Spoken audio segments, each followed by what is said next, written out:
El caso es, las protestas se reactivan en Perú para exigir la renuncia de Dina Boluarte y un adelanto electoral. Comenzaré con la descripción objetiva de los hechos. Las protestas en el Perú se desataron después de que el expresidente Pedro Castillo intentara disolver el Congreso en diciembre de 2022, lo que resultó en su destitución y en el nombramiento de Dina Boluarte como presidenta pese a su baja aprobación. Desde entonces, se dieron varias olas de manifestaciones masivas, como la primera, segunda y tercera toma de Lima, exigiendo la renuncia de Boluarte, la disolución del Congreso y nuevas elecciones. Cabe resaltar que tras estas protestas hubo decenas de heridos y más de 60 muertos. Continuando con los contenidos a analizar, tenemos en primer lugar al Estado de Derecho. Al realizar estas protestas y exigir que Boluarte se vaya por medios que no están permitidos por las leyes, se estaba rompiendo el orden establecido por la Constitución. En un verdadero Estado de Derecho, donde se respetan las leyes, todos los poderes del gobierno y los ciudadanos deben obedecer las normas. En segundo lugar, tenemos al pluralismo. Según Adela Cortina, en una sociedad democrática es esencial compartir ciertos mínimos éticos de justicia, aunque haya desacuerdos sobre las concepciones máximas de felicidad. Sin embargo, durante las protestas, este principio de pluralismo moral no fue respetado por ninguna de las partes. Los manifestantes, al exigir violentamente la renuncia de Boluarte, violaron estos mínimos éticos y de justicia, como el respeto al orden constitucional. A su vez, el gobierno no garantizó adecuadamente los derechos humanos fundamentales, como el derecho a la vida, la integridad física y la protesta pacífica. Después de analizar los contenidos, ahora tenemos aspectos ciudadanos explicados según dos lecturas de la segunda mitad del curso. De la primera lectura de la Constitución tenemos a la participación en la vida política y en la segunda lectura de la cortina tenemos el concepto de responsabilidad ciudadana. La situación de las protestas en nuestro país reflejó profundamente el ejercicio de derechos constitucionales y responsabilidades ciudadanas. Por un lado, los ciudadanos están ejerciendo su derecho a participar en la vida política, como establece nuestra Constitución. Por otro lado, desde una perspectiva ética, están actuando en busca de justicia y cumpliendo con su responsabilidad ciudadana, tal como plantea Adela Cortina. Para concluir, ¿hubo respeto hacia la democracia y el reconocimiento de los deberes y derechos ciudadanos? Las protestas contra Boluarte iniciaron como un ejercicio democrático de participación ciudadana, pero pronto se desvirtuaron por hechos de violencia. Esto, sumado a la crisis de su gobierno por llegar al poder de forma irregular, evidenció un respeto limitado al Estado de Derecho, elemento sumamente clave para una auténtica democracia en la sociedad. Además, las protestas masivas y el uso excesivo de la fuerza policial contra manifestantes muestran un incumplimiento de derechos fundamentales como la libertad de expresión y de reunión. La falta de diálogo y respuesta adecuada a las demandas ciudadanas reflejó una falla en el reconocimiento y protección de los derechos y deberes ciudadanos. El caso a analizar es las protestas se reactivan en Perú para exigir la renuncia de Dina Boluarte y un adelanto electoral. Comenzaré con la descripción de los hechos de forma cronológica. Bueno, durante el mandato de Pedro Castillo sucedieron varios eventos significativos, siendo el más importante su intento por disolver el Congreso en diciembre del 2022, lo que resultó en su vacancia. Y fue así que Dina Boluarte asumió la presidencia, lo que generó una baja aceptación, por lo que este periodo se caracterizó por protestas masivas, tanto en Lima como en otras provincias del país, donde se denunció el abuso por parte de los policías y militares. Aparte de ello, estas protestas tenían tres objetivos principales, las cuales fueron la renuncia de Dina Boluarte, la disolución del Congreso y convocar elecciones anticipadas. Igualmente, se debe resaltar que las protestas se intensificaron en tres etapas, siendo estas la primera, la segunda y tercera toma de Lima, que produjo la muerte de más de 70 personas, lo que reflejó un periodo de agitación social en el país.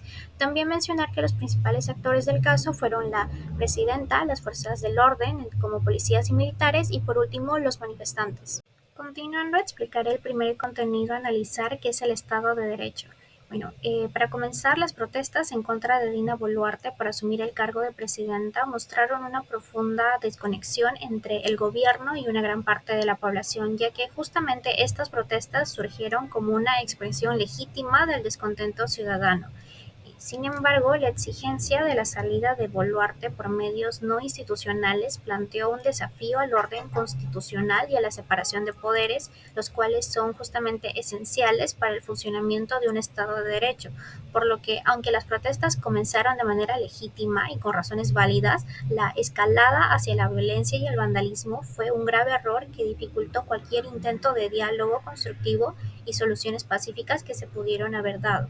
Ahora, el segundo contenido a analizar es la perspectiva solidaria, en la cual puedo decir que las protestas mostraron claramente cómo la solidaridad puede influir en el desarrollo de un movimiento social, y esto se observa mediante la colaboración que hubo entre los diversos grupos sociales, lo que reflejó una profunda interconexión entre los diferentes sectores de la sociedad que, a pesar de sus distintas creencias, valores, etcétera, se unieron por un objetivo común, lo que demostró que la solidaridad puede ser una fuerza unificadora poderosa en tiempos de crisis. Ahora, respecto al bien común, se evidencia a través del apoyo mutuo y la defensa de los derechos de los manifestantes, lo que mostró un fuerte sentido de responsabilidad hacia la sociedad en general.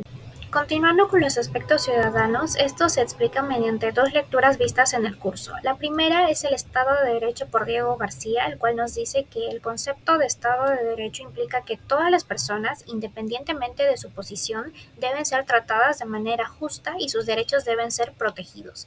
Esto incluye el derecho a la protesta pacífica y la protección contra el uso excesivo de la fuerza por parte de las autoridades, por lo que la represión de las fuerzas del orden que se pudo visualizar durante las protestas violó estos principios fundamentales. Ahora, la segunda lectura es la Constitución del 93, específicamente el artículo 2, inciso 12, el cual nos dice que el derecho a reunirse pacíficamente es un pilar fundamental de la democracia, ya que permite a los ciudadanos expresar sus opiniones, demandar cambios y participar activamente en la vida política del país. Es por ello que durante las manifestaciones se reflejó una falta de respeto por este derecho constitucional, ya que los manifestantes tenían la obligación de comunicar cuándo se desarrollarían las marchas para poder llevarlas a cabo. Y esto fue lo que sucedió. Sin embargo, igualmente, las fuerzas del orden como policías y militares actuaron con violencia, a pesar de los manifestantes haber comunicado con anterioridad las fechas de la marcha. Bueno, el caso que analizaremos es el siguiente. Las protestas se reactivan en Perú para exigir la renuncia de Dina Boluarte y un adelanto electoral.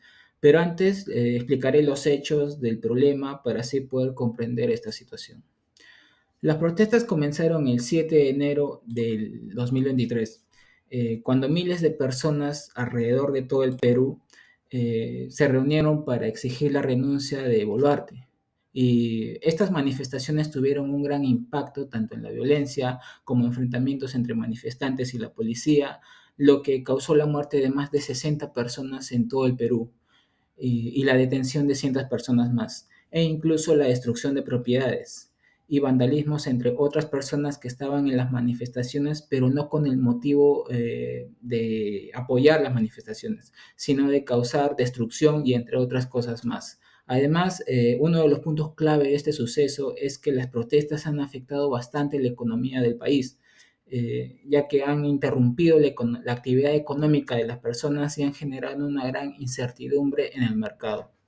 Ahora, tanto los derechos y deberes ciudadanos en esta situación se evidencian la importancia de respetarlos, ya que los manifestantes ejercen un derecho de libertad de expresión y de reunión para exigir cambios en el gobierno, mientras que la policía y el gobierno tienen el deber de garantizar la seguridad y el orden, respetando así los derechos de los ciudadanos, junto también con el deber de respetar el orden público, ya que este fue significativamente vulnerado durante las protestas. La violencia generó un desorden en las calles, las Fuerzas Armadas intentaron controlar las manifestaciones, pero la violencia por parte de las autoridades generaron una gran indignación entre los manifestantes, lo que también, por otro lado, llevó a una mayor violencia y desorden. También con el deber de cumplir con las leyes. Las autoridades, en este caso, junto con el gobierno, no cumplieron varias leyes y normas en el Perú. Ahora, con el pluralismo, las manifestaciones expresaban sus demandas legítimas. Las autoridades no siempre mostraron tolerancia hacia sus opiniones y esta falta dificultó el diálogo y la convivencia pacífica entre los manifestantes y las Fuerzas Armadas. Pero también, por otro lado, los ciudadanos tienen necesidades y aspiraciones distintas. Y comprender esta diversidad, por decirlo así, era crucial, pero no siempre se lograba abordar los conflictos de manera inclusiva. Ahora, el respeto y el diálogo. No se evidenció para nada por parte de las autoridades y alguno que otro grupo de manifestantes también, ya que viendo los videos, estos indican que hubo un uso excesivo por parte de la policía, lo que vulneró sus derechos y dignidad. Por otro lado, también se reportaron actos de violencia y vandalismo por parte de algunos manifestantes. Como ya lo había mencionado, habían ciertos grupos de personas, entre comillas, que lo único que causaban era violencia. E incluso escuché que estas personas obligaban y amenazaban a familias para que participen en las manifestaciones, lo que dificultó obviamente el diálogo.